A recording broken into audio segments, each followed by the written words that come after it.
Thanks so much for joining us tonight. I'm Raegan Scott. After months of waiting, Steve Branchflower's investigation is out on whether Governor Palin abused her power in firing Public Safety Commissioner Walt Monaghan. As CBS 11's Grace Jang reports, the findings were not what either side expected. Good evening, everyone. I'm Raegan Scott. Thanks for joining us on this Friday night.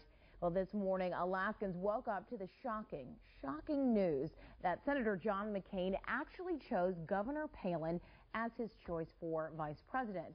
Well, the news certainly sent shockwaves not only here in Alaska, but throughout the entire world. As CBS 11's Grace Jang shows us, the surprise announcement is changing history in more ways than one. Grace. Right now, just a little more than 1.1 percentage points separates these two candidates. Wow, very slim indeed, and I know that is why, Matthew, election officials are saying this is historically one of the closest races in Alaska history. Right.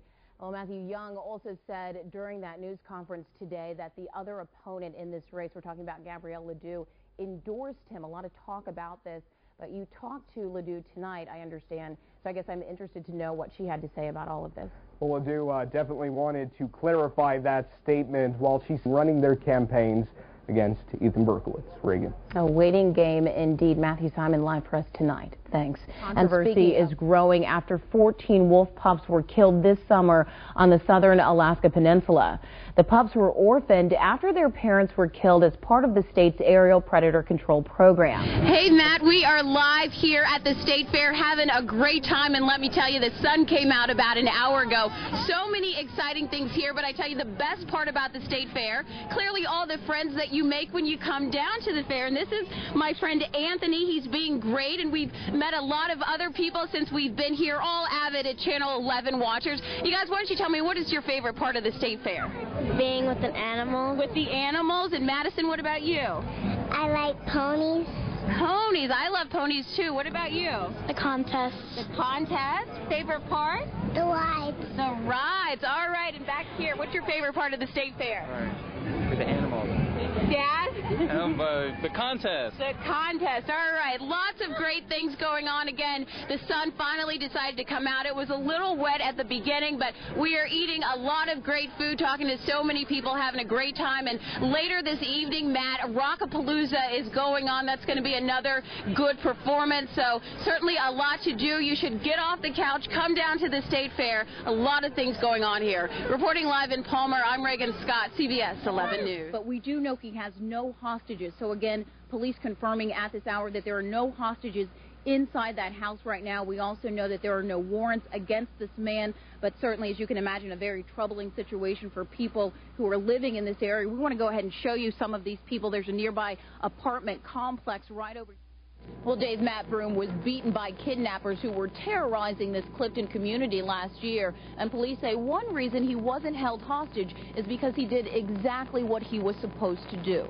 And again, the suspect facing kidnapping and auto theft charges. Curtis, I talked to the mother tonight. Of course, she is just thankful that her 2-year-old is safe and back with her. We will certainly keep you posted on this investigation.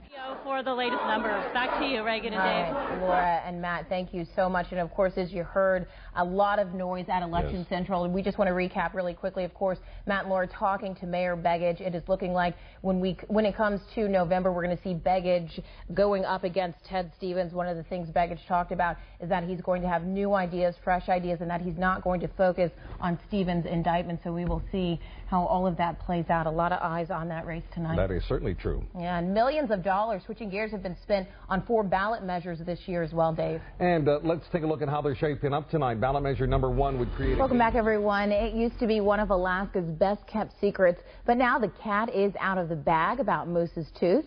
Our favorite pizzeria is officially in the spotlight. Pizza Today magazine. There's actually a Pizza Today magazine. The leading pizza industry publication is calling What a night. Well, tonight, Patty Higgins, chair of Alaska's Democratic Party, is in Denver with Alaska's delegation. And she watched as Obama accepted the party nomination. She joins us live now on the phone. And Patty, first of all, thank you for staying up so late to be with us tonight. What a night. Well, what an honor for us to be there to represent Alaska. Compared this. Patty.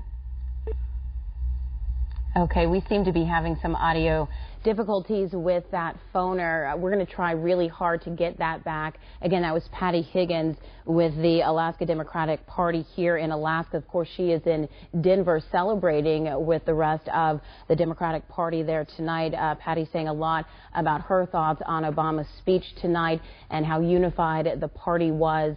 We're going to try again to get that back up for you. We apologize.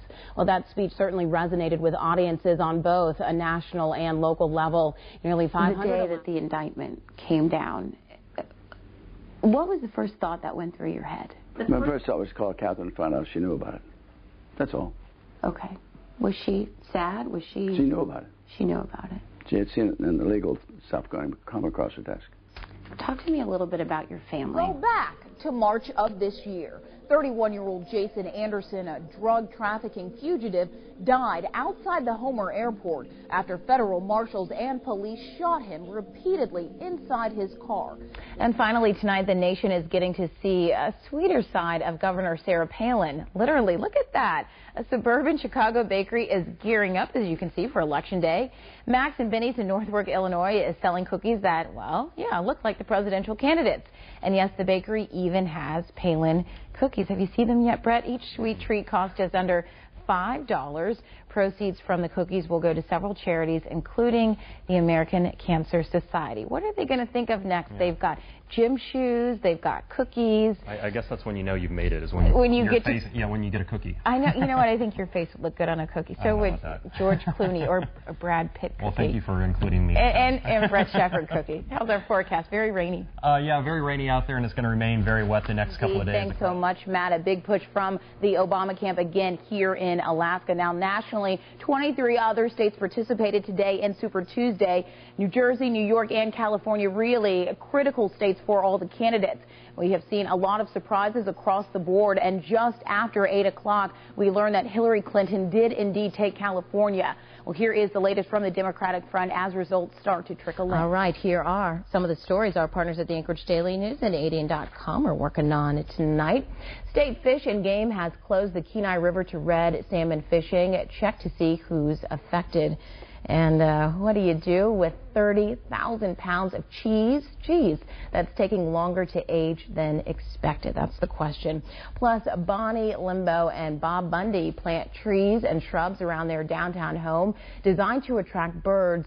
See how successful they are. For details on all these stories and much more, just pick up a copy of tomorrow's edition of the Anchorage Daily News, or as always, you can log on to ADN.com. Major flooding is putting some Alaskans. Meanwhile, for the time being, it looks like Governor Palin and Senator Hillary Clinton are still playing nice after Palin openly praised Clinton when McCain introduced her almost a week and a half ago. And although Senator Clinton says it's a great accomplishment that Palin was named the GOP vice presidential candidate, she did add her to a now famous list. No way, no how, no McCain, no Palin.